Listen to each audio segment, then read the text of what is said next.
Everyone, आज हम करेंगे सीडीपी का टॉपिक रिफ्लेक्स यानी कि प्रतिवर्त। अब ये जो टॉपिक है ना, ये अपने आप में काफ़ी महत्वपूर्ण है और एनसीईआरटी की क्लास 11 में भी इसे बताया गया है, कवर किया गया है।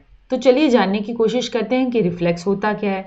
रिफ्लेक्स एक इनवॉलेंट्री और ऑटोमेटिक एक्शन है, यानी कि आपने ऑटोमेटिक अपने आप से बिना सोचे समझे, बिना जाने बूझे आपकी बॉडी एक एक्शन या एक रिस्पॉन्स देती है किसी चीज़ के प्रति जिसमें आप इतना सोचना नहीं इन्वॉल्व होता, तो वो कहलाता है हमारा रिफ्लेक्स। देखिए, जब बच्चा पैदा होता है तो बहुत सारे रिफ्लेक्सेस के साथ पैदा होता है। ऐसा नहीं है कि बच्चा बहुत ही बेबस है, बच्चा पैदा हो रहा है तो वो सक भी कर रहा है, दूध भी पी रहा है, एलिमिनेट कर रहा है वेस्ट को। तो ये मतलब इस तरीके से वो बिल्कुल ही ऐसे नहीं है कि वो सर्वाइव ही नहीं कर पाएगा। कुछ बेसिक रिफ्लेक्स उसके पास प्रेजेंट होते हैं और कुछ जो रिफ्लेक्स होते हैं वो ख़त्म हो जाते हैं एज के साथ, और कुछ जो होते हैं वो मॉडिफाई हो जाते हैं मोटर एक्शन, मोटर रिस्पॉन्सेज की फॉर्म में।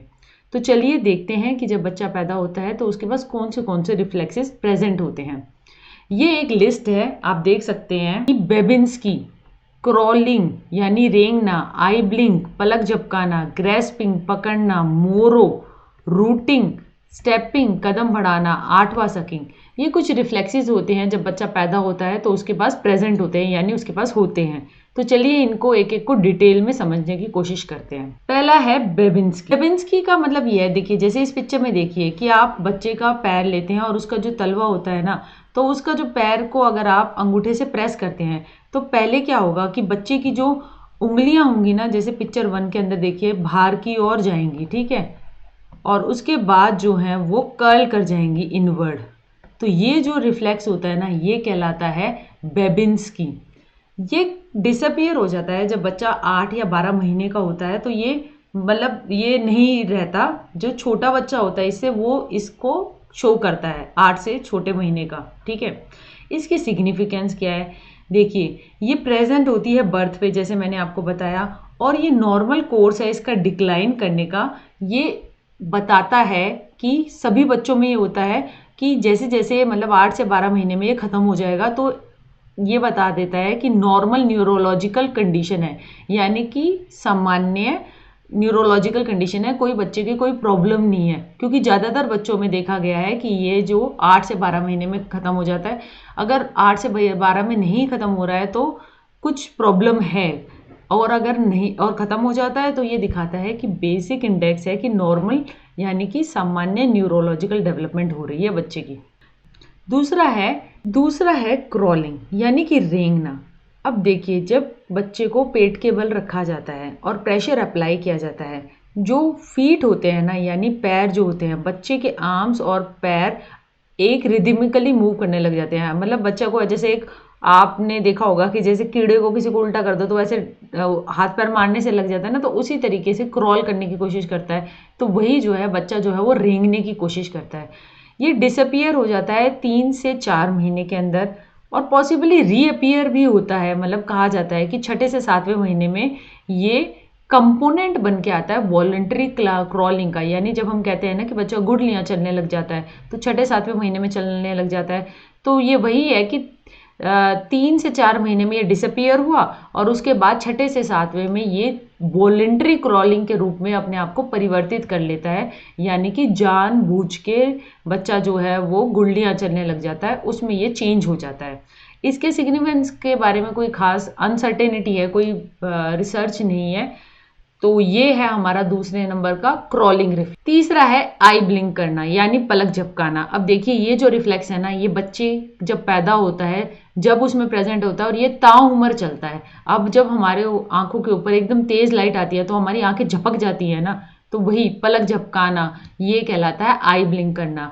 रैपिड क्लोजिंग ऑफ आईज होती है, यानी कि इसमें आंखें जो होती हैं वो फटाफट बंद करते हैं। इसका सिग्निफिकेंस क्या है, इसकी महत्वपूर्णता क्या है, ये है देखिए, जैसे कि आपको कोई एवर्सिव स्टिमुलस आ गया, यानी कि बहुत तेज आंधी आ रही है या बहुत तेज ब्राइट लाइट आ रही है, या फिर एकदम से कोई उड़ता हुआ कुछ आ रहा है, तो आंख है ना वो अपने आप झपक जाएगी, यानी पलकें अपने आप बंद होने की हो जाएंगी। आपको जानबूझ के नहीं करनी पड़ेगी। ये एक रिफ्लेक्स है और ये ताउम्र चलता है। आई ब्लिंक का रिफ्लेक्स यानी पलक झपकाने का रिफ्लेक्स। ग्रेस्पिंग यानी पकड़ना, ये जो रिफ्लेक्स है ना, इसके अंदर क्या है, जैसे आप चित्र में देख सकते हैं, अगर आप कोई भी ऑब्जेक्ट या फिर फिंगर बच्चे के पास लाते हो, बच्चे की हथेली के पास, तो बच्चा क्या करता है, अपनी उंगलियों से उसको कर्ल कर लेता है, यानी उसके चारों ओर अपनी उंगलियां लपेट लेता है। तो ये कहलाता है भाई ग्रेस्पिंग यानी पकड़ना। ये डिसअपियर हो जाता है तीसरे से चौथे महीने में, यानी कि पहले तो ये रिफ्लेक्स होता है और यानी बच्चा अपने आप से ही कर रहा होता है, वो कोई सोच समझकर थॉट लगा के नहीं कर रहा होता। तो ये तीसरे से चौथे महीने में खत्म हो जाता है और रिप्लेस हो जाता है, यानी कि इसका परिवर्तित रूप आ जाता है वॉलंटरी ग्रेस्पिंग, यानी कि ऐच्छिक पकड़ना। पहले देखिए ये अनैच्छिक है, अपने आप से हो रहा है। आप कोई भी बच्चे के पास जाएंगे, छोटा बच्चा जो होगा, तो उसकी आप हथेली के पास अपनी उंगली रखेंगे तो वो अपनी उंगलियों से आपकी उंगली को जकड़ लेगा। तीसरे से चौथे महीने तक वो करेगा। उसके बाद जो है बच्चा अपने आप जिस चीज को पकड़ना चाहता है ना, उस चीज को पकड़ेगा। इसकी सिग्निफिकेंस क्या है? इसकी सिग्निफिकेंस ये है कि ये बर्थ में प्रेजेंट होती है, लेटर डिसअपियर होती है, यानी कि बाद में एक पॉइंट के बाद तीसरे से चौथे महीने में ये खत्म होती है। तो जिन जिन बच्चों में ये खत्म हो रही होगी, तो वो शो करेगा कि उनका नॉर्मल चल रहा है, यानी उनकी डेवलपमेंट जो है, विकास जो है वो सही हो रहा है, नॉर्मल न्यूरोलॉजिकल डेवलपमेंट हो रही है। तो उसका एक ये इंडिकेटर के फॉर्म में शो करेगा। मोरो रिफ्लेक्स, जैसे चित्र में देखिए, मोरो रिफ्लेक्स के अंदर क्या होता है कि अगर आप बच्चे को एकदम से नीचे की ओर लेकर जाते हैं, तो बच्चा क्या करता है, अपनी बाहें जो होता है ना, वो बाहर की तरफ फैलाता है और फिर जो होता है आर्म्स को ऐसे इकट्ठा करता है, ऐसे कर यूं, कि वो जो है कुछ पकड़ने की कोशिश कर रहा है।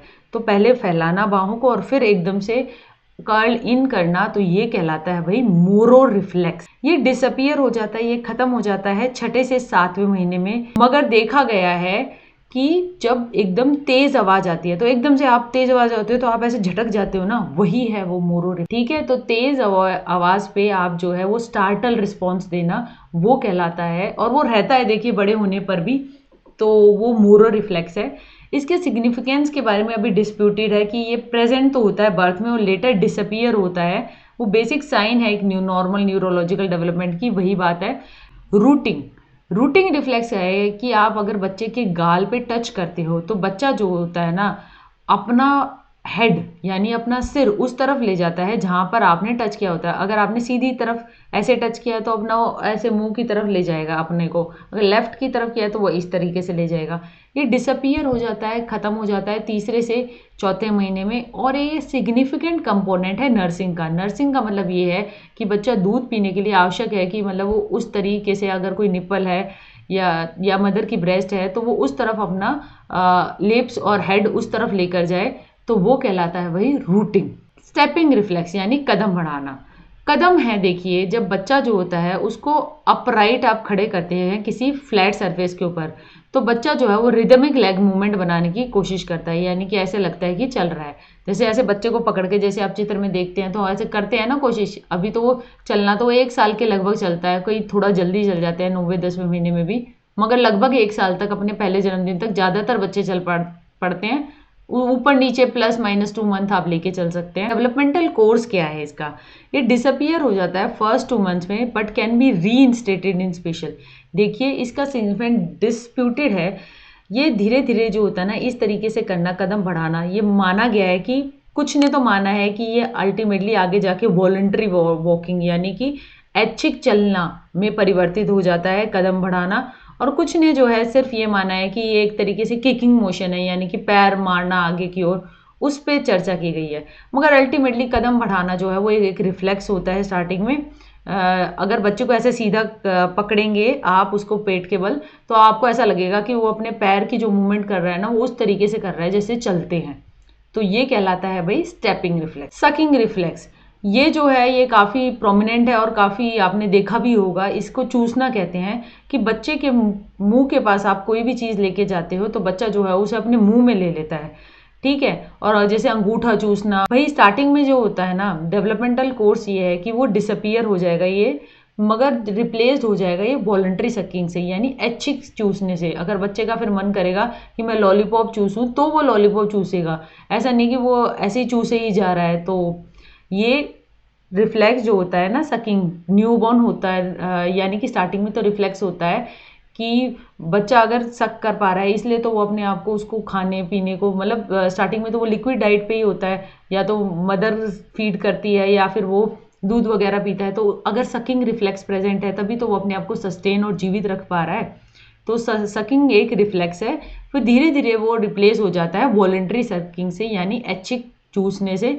ये एक फंडामेंटल कंपोनेंट है नर्सिंग का। देखिए चूसेगा जब भी तो वो है अपने आप को जीवित रह पाएगा, क्योंकि ऐसा तो है नहीं, बच्चे के दांत वगैरह तो है नहीं कि वो रोटी सब्जी खाने लग जाएगा। चूसने से ही तो उसे सारा पोषण मिल रहा है। तो ये सारे जो थे ये रिफ्लेक्सेस थे जो कि प्रेजेंट होते हैं बच्चे में जब वो पैदा होता है। तो उम्मीद करती हूँ ये वीडियो आपको मदद करेगी। Thank you very much.